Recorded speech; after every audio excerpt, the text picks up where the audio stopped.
Assalamualaikum semua anak-anak tahun 6. Kali ini kita akan belajar bidang ibadah dengan tajuk ibadah puasa pada bulan Ramadan. Sebelum mula, sama-sama kita membaca doa dulu. Bismillahirrahmanirrahim. Allahumma aftah alaina hikmataka wa anshur alaina min khazaini rahmatika ya arhamar rahimin. Rabbi shrah li sadri wa yassir li amri wahlul 'uqdatam min lisani yafqahu qawli. Amin ya rabbal alamin. Pertamanya kita lihat dulu apa itu puasa. Puasa tu apa? Adakah hanya tak makan, tak minum? Dan bila perlu puasa? Pengertian puasa. Puasa bermaksud menahan diri daripada perkara-perkara yang membatalkan puasa bermula dari terbit fajar hingga terbenam matahari beserta niat dan syarat-syarat tertentu. Lagi sekali kita baca, menahan diri daripada perkara-perkara yang membatalkan puasa bermula dari terbit fajar hingga terbenam matahari beserta niat dan syarat-syarat tertentu.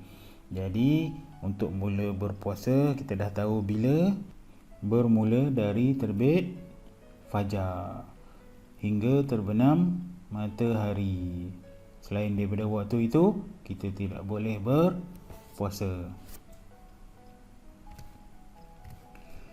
Kita lihat hukum berpuasa. Hukumnya adalah wajib. Wajib kepada siapa? Wajib kepada orang yang cukup syaratnya. Nanti kita lihat apa syarat-syarat tersebut. Okey, yang ini pun perlu ingat, hukum puasa adalah wajib. Wajib kepada orang yang cukup syarat. Sedikit info untuk kita. Bilakah kali pertama umat Islam disuruh berpuasa? Siapa tahu? Kalau tengok dalam buku teks ni, di bawah tu, di bahagian info dekat bawah tu, kalau lihat dalam buku teks muka surat 115 tu, di sini ada info tersebut. Jawapannya adalah tahun kedua hijrah, bermakna setahun lebih Nabi berhijrah ke Madinah, maka turunlah perintah untuk umat Islam melakukan puasa pada bulan Ramadan.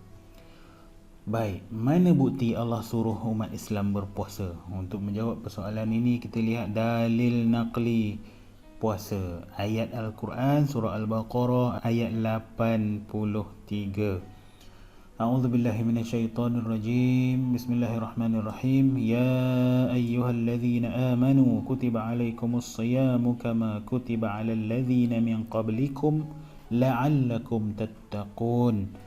Maksudnya, wahai orang yang beriman, kamu diwajibkan berpuasa sebagaimana diwajibkan ke atas orang yang dahulu daripada kamu supaya kamu bertakwa. Baik, ayat inilah yang menjadi dalil naqli wajibnya umat Islam berpuasa pada bulan Ramadan. Siapa yang wajib berpuasa Ramadan ini? Kita lihat siapa yang wajib berpuasa Ramadan. Kena tengok apa syarat wajib puasa. Yang pertama, Islam. Orang Islam lah yang wajib berpuasa Ramadan.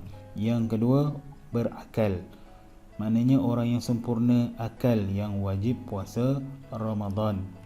Yang ketiga, baligh. Orang yang cukup umur mengikut hukum syarak wajib berpuasa. Yang keempat, mampu berpuasa. Dia sihat dan mampu berpuasa. Jadi orang yang cukup keempat-empat syarat ni, maka wajiblah dia berpuasa pada bulan Ramadan. Saya nak puasa, apa mesti saya buat? Untuk persoalan ini kita kena tahu yang pertamanya rukun puasa. Yang pertama, niat. Niat dilakukan pada malam hari sebelum terbit fajar pagi esok. Terbit fajar bermaksud masuk waktu subuh. Apa lafaz niatnya? Nawaitu sawma ghadin an adai fardhi syahri ramadana hazihi sanati lillahi ta'ala. Ini lafaz niat. Dan niatnya di dalam hati, sahaja aku berpuasa esok hari bagi menunaikan fardu bulan Ramadan tahun ini kerana Allah Ta'ala. Niatnya adalah di dalam hati. Yang kedua, menahan diri daripada melakukan perkara-perkara yang membatalkan puasa.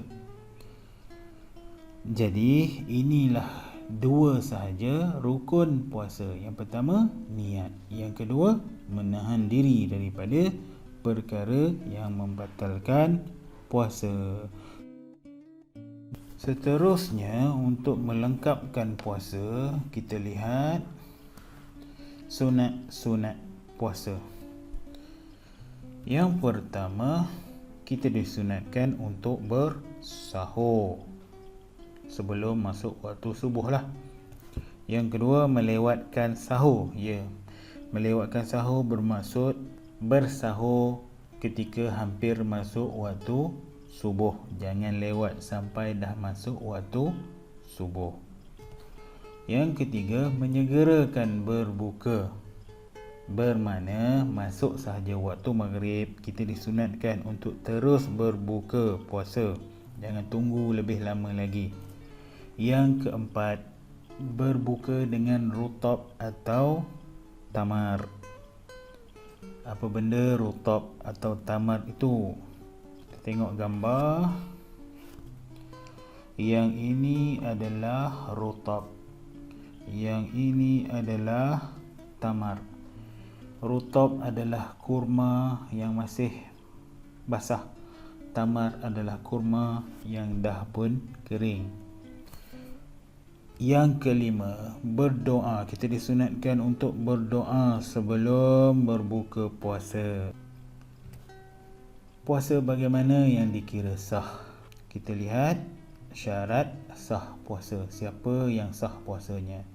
Yang pertama, dia orang Islam. Yang kedua, dia mumayyiz.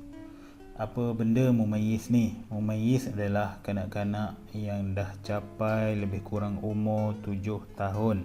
Dan maksud mumayyiz ni, dia boleh beza yang mana baik, yang mana tak baik. Dan maksudnya lagi, mumayyiz ini ialah kanak-kanak yang dah faham. Kita tanya dia dan dia boleh jawab. Contoh, kita tanya dia nama dia, dia tahu, dia boleh jawab. Itu mumayyiz. Yang ketiga, orang yang berakal. Yang keempat, orang yang suci daripada haid, nifas dan wiladah. Mesti ada empat-empat ni lah. Kalau tak cukup satu syarat, maka puasa dia tidak sah. Ada yang bertanya, apa benda haid? Rasanya haid semua dah tahu. Darah yang keluar dari rahim ataupun kemaluan wanita setiap bulan. Sekurang-kurangnya 1 hari. Sebanyak-banyaknya 15 hari setiap bulan. Apa benda pula nifas? Nifas adalah darah yang keluar daripada wanita selepas melahirkan anak. Wiladah, apa benda wiladah? Wiladah bermaksud melahirkan anak. Okey, ini syarat sah puasa. Mesti ada keempat-empat syarat ini. Bagaimana puasa boleh terbatal? Kita kena lihat perkara-perkara yang membatalkan puasa. Pertama, makan dan minum dengan sengaja. Dah tentulah makan dan minum boleh membatalkan puasa. Yang kedua, memasukkan sesuatu ke dalam rongga terbuka. Apa maksudnya?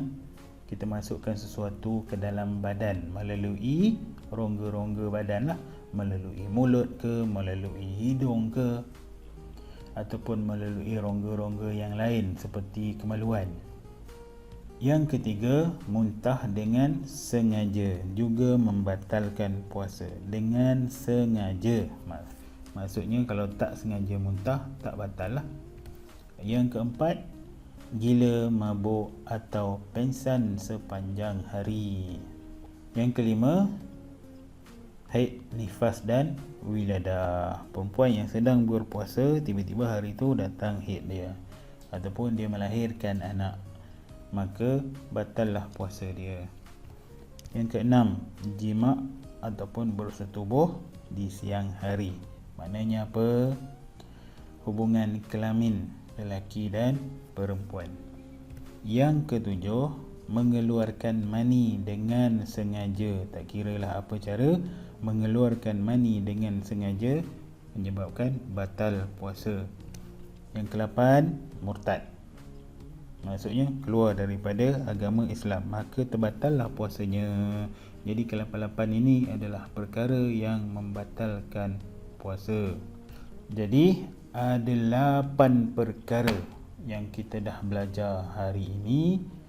Pengertian puasa, hukum puasa, dalil naqli puasa, syarat wajib puasa, rukun puasa, sunat-sunat puasa, syarat sah puasa, perkara yang membatalkan puasa. 8 perkara ini yang perlu awak tahu. Kalau tak ingat, kalau tak faham, boleh ulang balik video ini dan lihat semula, cuba fahamkan. Alhamdulillah, itu sahaja untuk kali ini. Semoga mendapat ilmu yang berkat. Akhir sekali pesanan, jangan tinggalkan solat, tolong ibu ayah. Sekian, Assalamualaikum warahmatullahi wabarakatuh.